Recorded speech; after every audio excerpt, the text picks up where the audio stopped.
Listen to me carefully, my dear. There are moments in life that change us forever, not with a crash, but with a quiet shift that touches everything. When your husband passes away, the world doesn't just feel different. It is different. The silence in the house feels heavier. The paperwork feels endless. The questions feel impossible. And in the middle of all that, people expect you to make big decisions quickly, while your heart is still broken. But I want you to know something. This next chapter, the one you didn't ask for, does not have to be filled with regret. Too many women I've worked with over the years, strong, smart, kind women, have made a few quiet mistakes after losing their husbands. Not because they were careless, but because no one warned them. And those mistakes? They can cost you your peace, your security, and sometimes even your home. That's why this conversation matters. Today, I'm going to walk you through 6 of the most common, most damaging choices many widows are pressured into, and how to protect yourself with clarity and grace. Please stay with me, because the third mistake is the one that causes the most heartbreak in families, and it's one of the easiest to overlook. And before we begin, would you do something for me? If anything in this video helps you, please share it with another woman who may need it. And in the comments below, I'd love for you to tell me, what is the best piece of advice your husband ever gave you? Let's keep his wisdom alive together. Mistake number 1, not updating legal documents and beneficiaries immediately. I know, sweetheart, this is the last thing you want to think about. After the loss of your husband, the idea of sitting down with paperwork can feel cold, maybe even disrespectful. You just want a little space to breathe, to grieve, to figure out what life looks like now. But here's what I've learned over the years, and I need you to hear me on this. If you don't update your legal documents and beneficiary information quickly, it can create a mess that you never intended. I've seen it happen too many times. A widow leaves her husband's name on old accounts, or forgets to revise a will that was written 20 or 30 years ago, and when something happens to her, it all goes sideways. The house gets stuck in probate. Children fight over bank accounts. Retirement funds go to people she hadn't spoken to in decades. And in some cases, ex-spouses, estranged relatives, or even the state government step in and make decisions that were never hers to begin with. It's heartbreaking, but it's avoidable. That's why I want you to take one calm afternoon, maybe with a trusted friend or advisor, and go through everything: your will, your power of attorney, your life insurance policies, your savings and retirement accounts. Make sure every single detail reflects your current wishes, not what was true back when you first got married. It might feel overwhelming, but I promise, it will bring you peace. It's not just about protecting your money. It's about protecting your voice, your dignity, and the people you love from unnecessary stress later on. You're not being cold by doing this now. You are being wise, and you are being loving. Mistake number 2, taking the insurance or pension payout. All at once, I want to talk to you about something that seems like a blessing at first, but can quietly turn into a trap if you're not careful. When your husband passes, you may suddenly receive a large check. It could be from his life insurance policy or from a pension payout. Sometimes it's $50,000. Sometimes it's $100,000. Sometimes it's even more. And in that moment, it feels like relief. You're grieving, you're tired, and everything feels uncertain. So seeing that money show up, it gives you a breath. It makes you think, maybe I'll be okay. But here's what I want you to understand, my dear. That lump sum wasn't a gift. It was meant to replace a lifetime of income, a lifetime of his hard work, and the paychecks you'll never see again. And what happens next is something I've seen too many times. The phone starts ringing. Financial advisors you've never heard of want to help. Family members suddenly have big plans and great ideas. Friends ask for loans. Everyone wants just a little piece. Even your own heart may say, well, maybe I'll take that trip. Maybe I'll buy a new car. Maybe I'll give the kids a little something. And before you know it, that money, the one meant to last you the rest of your life, is gone. Not because you were careless, but because grief makes everything harder to see clearly. And here's the part most women don't know. You don't have to take it all at once. You can ask for options. You can spread it out over time, through monthly payments, through annuities, or through structured disbursements. That creates breathing room. It protects your financial future, and it helps you avoid tax surprises or losing access to certain government benefits. Taking it slow is not weakness, it's wisdom. Before you cash that check, sit down with someone you trust, someone qualified, someone who has nothing to gain from your decision. Because once that money is gone, there is no more coming. Treat it with the care and respect it deserves. You and your husband earned it. Let it carry you forward, gently, steadily, into the next chapter of your life. Mistake number 3, giving away money or co-signing loans out of guilt or loneliness. This is one of the most heartbreaking because it doesn't look like a mistake at first. It often starts with love, with the desire to help, with a warm heart that doesn't want to see family struggle. After your husband passes, everything feels uncertain. The house is too quiet. The days feel long. You miss being needed. You miss being important to someone. And then the calls start. A child or grandchild has an idea, or a plan, or a problem. They say, "Mom, I just need you to co-sign this loan for a car." "Grandma, I'm starting a business and I know it will succeed. You're the only one who can help me." And your heart responds before your mind has a chance to catch up. You say yes because you love them, because you want to feel useful, because you think, if I don't help them, who will? But sweetheart, I need you to hear this. When you co-sign anything, it becomes your responsibility. If they stop making payments, the bank doesn't go to them. The bank comes to you. And if they make even one mistake, it's your credit that suffers, your savings that could be drained, your peace of mind that disappears. I've seen women lose their homes over this, lose their retirement cushion, lose their ability to sleep at night, and worse, I've seen families fall apart because the financial stress adds tension. Blame gets passed around, and the very relationship you were trying to protect ends up damaged anyway. Then there are the gifts. You want to bless your children. Give a little something to the grandkids. Maybe help a niece or nephew get back on their feet. And you think, what good is this money if I can't share it with the people I love?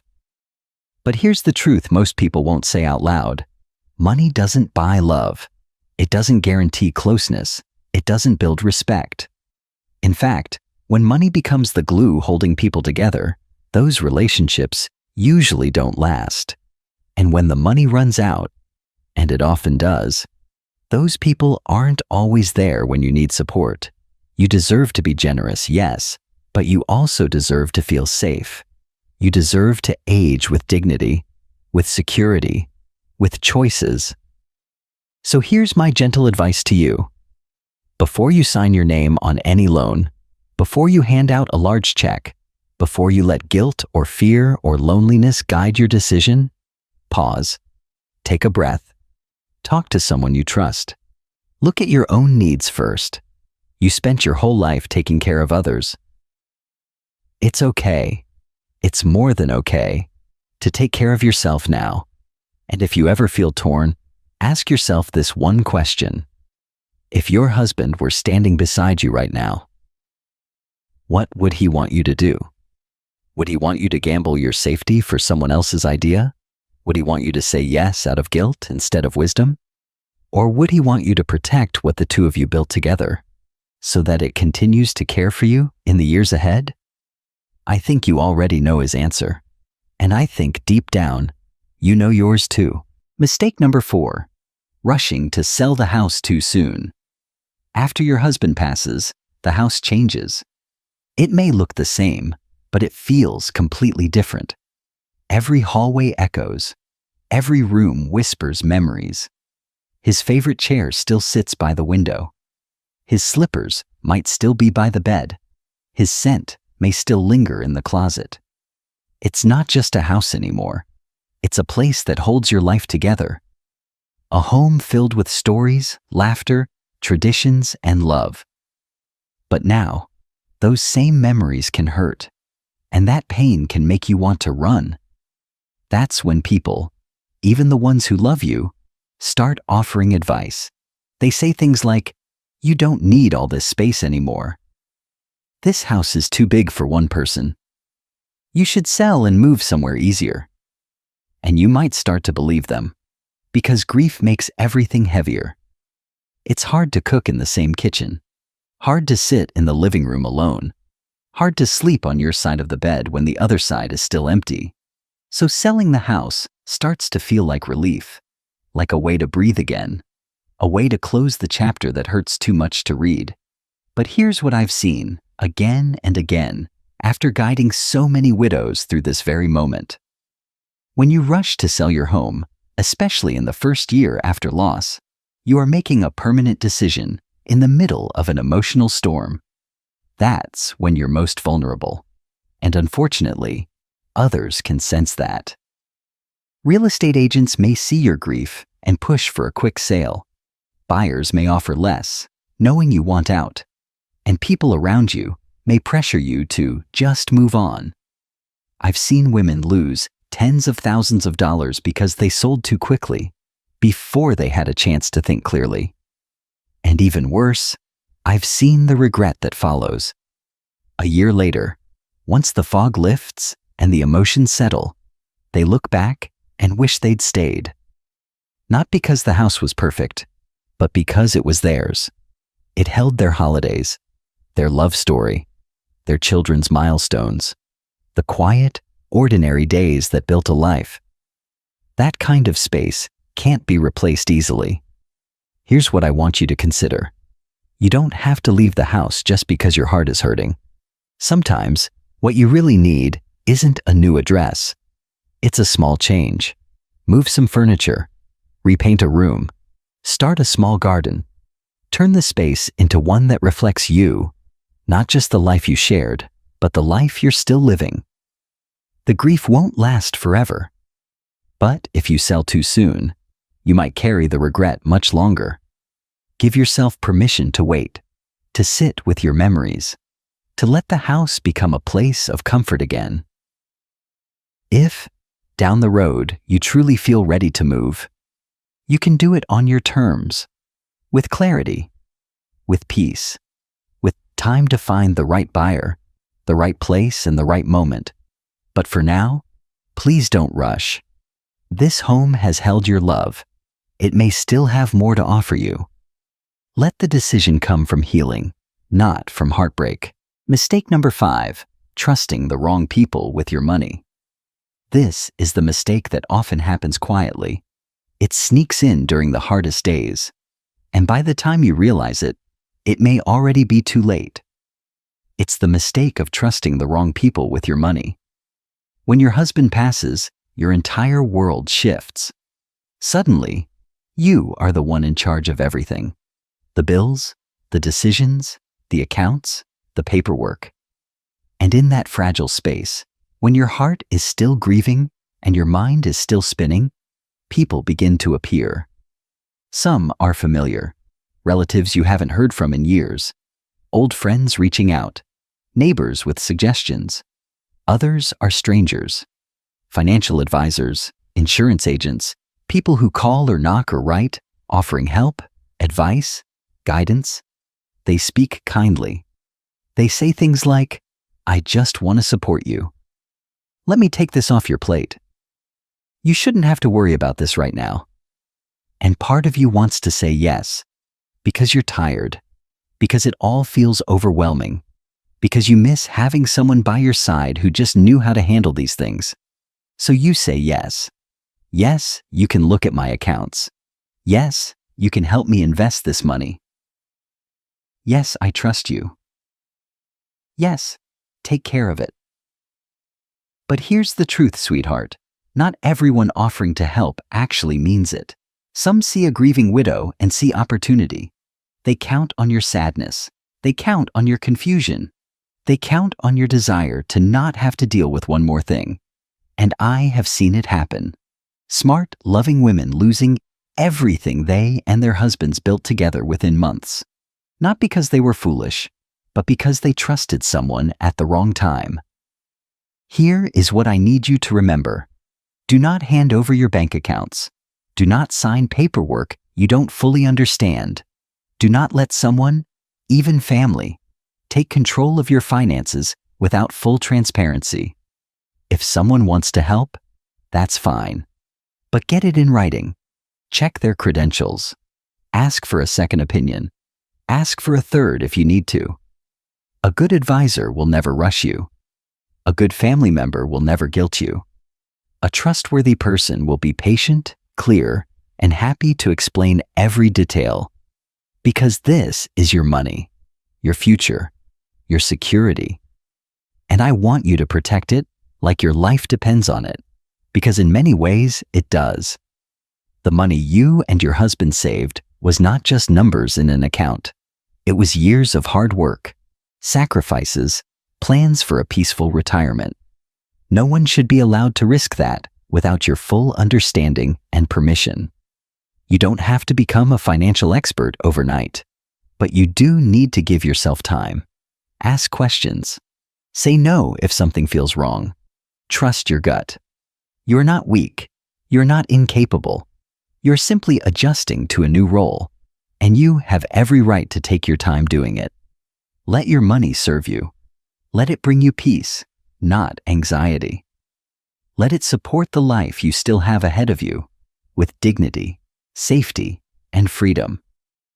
You are wiser than you know, and you deserve to be protected. Mistake number 6, isolating yourself from people who care. After the funeral is over and the casseroles stop coming, there's a strange kind of quiet that settles in. At first, it might feel like peace. Finally, a moment to breathe. No more visitors, no more planning, no more pretending to hold it together for everyone else. But then the quiet grows heavier. The silence becomes sharp, and suddenly, the days feel longer, the nights feel colder, and you start to pull away. You stop answering phone calls. You ignore text messages. You decline invitations. You tell your friends, I just need time. I'm not up for it. Maybe next week. And people understand at first. They give you space. They want to be respectful. But over time, that space becomes distance. And that distance becomes loneliness. And before you know it, you've built walls around yourself that feel too high to climb over. Sweetheart, I want you to hear this gently but clearly. Grief needs time, yes, but it also needs connection. You were never meant to carry this weight all by yourself. You may feel like you're protecting your heart by staying alone, but in truth, you're starving it of the very thing that helps it heal. We heal in relationships. We heal in community. We heal in the presence of people who see our pain and don't try to fix it, but just choose to sit beside it. You might feel like a burden, like you're too much right now, like no one wants to hear about your sadness anymore. But the people who love you, the real ones, they are not tired of you. They are not judging you. They are waiting for you to open the door, waiting for you to let them back in. And you don't have to be cheerful to do it. You don't have to put on a brave face. You just have to be willing to show up as you are. Tearful, quiet, confused, still grieving. That's okay. Healing doesn't mean you have to be happy. It just means you're not hiding anymore. Start small. Say yes to coffee with an old friend. Answer the next phone call. Walk next door and visit your neighbor. Go to church, give a even if you sit in the back and slip out early. Join a group, not because you feel ready, but because you deserve not to feel alone. And if the first time feels awkward or empty, try again. Connection takes time, but I promise, it's worth it. When you open yourself up to people again, you may be surprised by how good it feels to talk about your husband, to say his name, to tell a story and have someone really listen. That kind of sharing doesn't erase the pain, but it makes it lighter. You may cry, you may laugh, you may do both in the same sentence, and that's okay too. Grief is messy, but connection makes it bearable. Please, my dear, don't let this chapter of your life be written in silence. You are not invisible, you are not forgotten, and you are absolutely 100% still worthy of love, friendship, and joy. Let someone sit beside you in the sadness. Let someone make you tea. Let someone walk this road with you. Even if they can't carry the weight, their presence will help you carry it better. The world may feel quieter now, but you don't have to disappear with it. You're still here, and there are people who still want to walk alongside you. Let them. You are not alone. My dear, if you've made it this far with me, I want to thank you. Truly.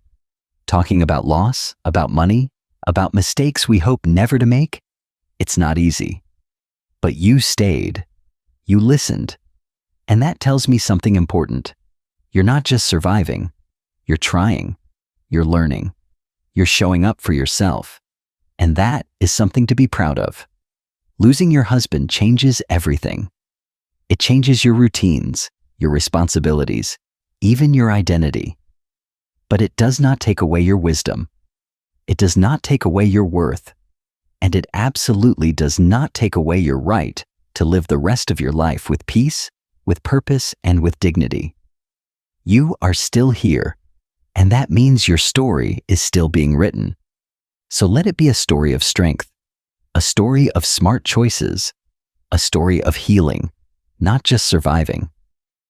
Avoiding these 6 mistakes won't erase the grief, but it will protect your future. It will protect what you and your husband built together, and it will allow you to grieve with fewer regrets. Now, I want to ask you for a favor. If this video helped you, please take a moment to like it, so YouTube can show it to other women who might need it too, and share it with someone you love, a sister, a neighbor, a friend who's walking this same road. You never know whose heart you might comfort. And if you'd like more gentle guidance like this, until next time, please take care of yourself. Rest when you need to. Ask for help when you need to. And never, ever forget, you are stronger than you know, and you are never alone.